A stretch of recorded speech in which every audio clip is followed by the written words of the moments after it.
Bonjour à toutes et à tous, nous sommes le mardi 9 juillet, bienvenue dans votre bulletin d'information de la mi-journée. La Vendée est l'un des départements les plus touchés par les cancers de la peau avec la Loire-Atlantique. Un tiers de cancers cutanés en plus par rapport à la moyenne nationale et la très grande majorité d'entre eux sont causés par l'exposition au soleil. Afin de prévenir des risques, la Ligue contre le cancer a organisé les ateliers du soleil à Bretignolles-sur-Mer. Un atelier grand public pour sensibiliser aux différents moyens de se protéger. Alix Lanos était sur place.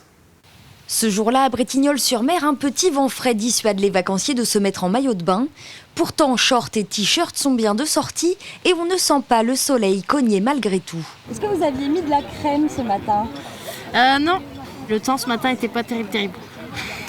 Un temps finalement idéal pour faire de la prévention contre les risques solaires. Là aujourd'hui en effet, on a discuté avec certains qui se disaient là non, il n'y a pas trop de soleil, ça va.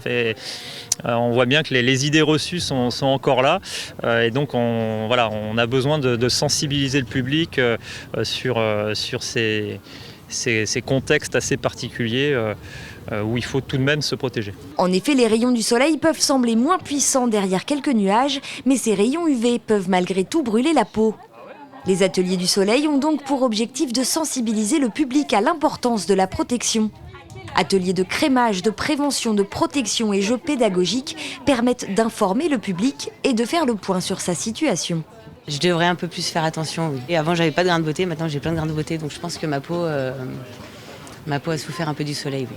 Selon l'Institut national du cancer, le nombre de nouveaux cas de cancer de la peau a plus que triplé depuis les années 80. Le mélanome est l'un des cancers ayant la plus forte augmentation depuis 2010 et 80% des cancers de la peau sont liés au soleil. On sait qu'il y a une surincidence du cancer de la peau en Vendée pour plusieurs raisons. D'abord, on le voit bien aujourd'hui, on est dans des régions qui sont assez venteuses et nuageuses, donc on a tendance à être un peu moins vigilant et à moins se protéger.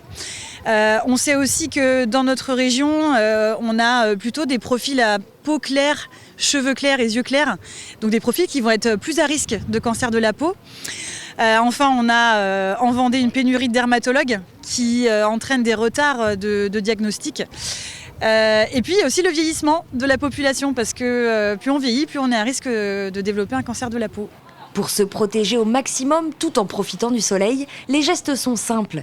Pas d'exposition entre 12 et 16 heures, porter un chapeau, des vêtements, des lunettes et de la crème solaire. La méthanisation se développe de plus en plus dans le département. Nous vous parlions il y a quelques semaines du site de Mortagne-sur-Sèvre, le premier installé en Vendée qui a fêté ses 10 ans. Eh bien, un nouveau site vient d'être inauguré à Esnay. Il s'appelle Agesi Métavert. Il produit déjà l'équivalent de la consommation annuelle en gaz de 2700 logements et permet de valoriser 10 500 tonnes de matière végétale. C'est aussi une source de revenus supplémentaires pour les agriculteurs participant au projet.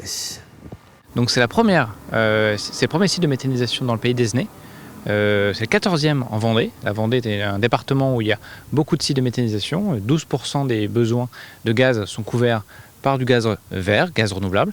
Et puis au niveau de la région Pays de la Loire, il y en a à peu près 60 qui sont en service actuellement. Il y a des intérêts convergents entre des agriculteurs qui trouvent des sources de revenus complémentaires et puis l'écosystème du pays d'Esnay qui y trouve un intérêt.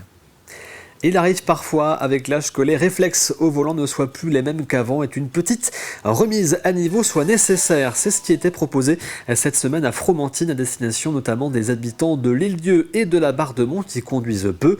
Une journée de prévention routière pour les seniors avec test de conduite, révision du code de la route et mise en situation sur un simulateur qui s'est déroulé de manière studieuse et dans la bonne humeur.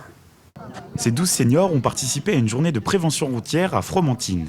J'ai trouvé que sur la route, à notre âge, on a beaucoup de manques. J'ai passé mon permis en 75, donc aujourd'hui, on a beaucoup de lacunes.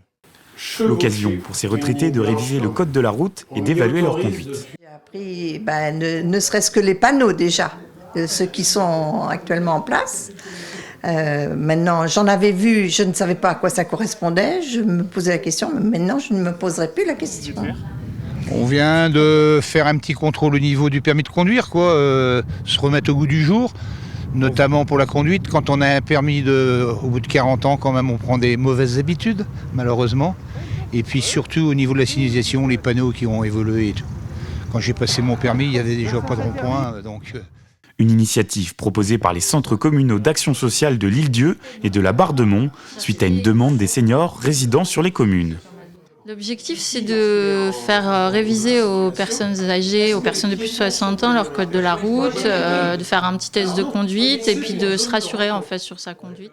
Révision du code de la route, test de conduite, mais aussi un passage sur un simulateur. On les met en situation sur autoroute, donc on leur fait un premier passage à 130 km/h, et donc là bien entendu il y a un obstacle qui arrive, mais c'est l'accident, et on les fait réduire la vitesse à 110, et là on s'aperçoit qu'ils arrivent à s'arrêter.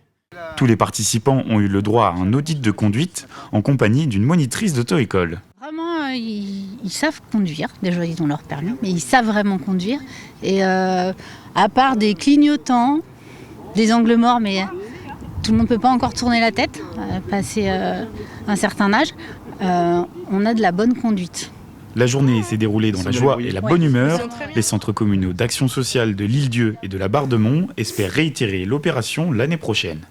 L'Office de tourisme du pays de Saint-Gilles-Croix-de-Vie expose cet été les plus belles photos de sport de glisse prises sur son territoire.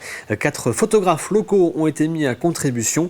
Tirées en grand format, les photographies sont exposées sur le bord de mer dans des lieux habitués à accueillir les sports de glisse pour le plus grand plaisir des passionnés.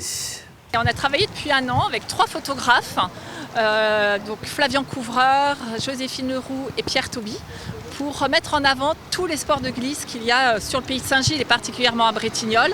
Donc aussi bien le surf, le kitesurf, la wing ou encore la planche à voile. Et on a exposé ces grands panneaux photos sur 4 spots, donc les spots de pratique, de glisse. Donc la Sauzet, la Normandelière, les dunes. Et puis on a fait un petit clin d'œil aussi au centre-ville, donc sur la médiathèque dans le centre-ville de Bretignolles-sur-Mer. Et un mot sur votre météo pour finir de cet après-midi. La grisaille qui semble s'installer partout avec des averses autour de La Roche-sur-Yon, Lisson et l'Île-Dieu. Les températures vont rester en dessous des normales de saison, comptées entre 18 et 23 degrés. La Vendée qui d'ailleurs est placée en alerte jaune, pluie, inondation et orage jusqu'à minuit. C'est la fin de cette édition. Merci de l'avoir suivi. Vous pouvez retrouver l'ensemble des reportages sur tvvendée.fr. Très bonne journée.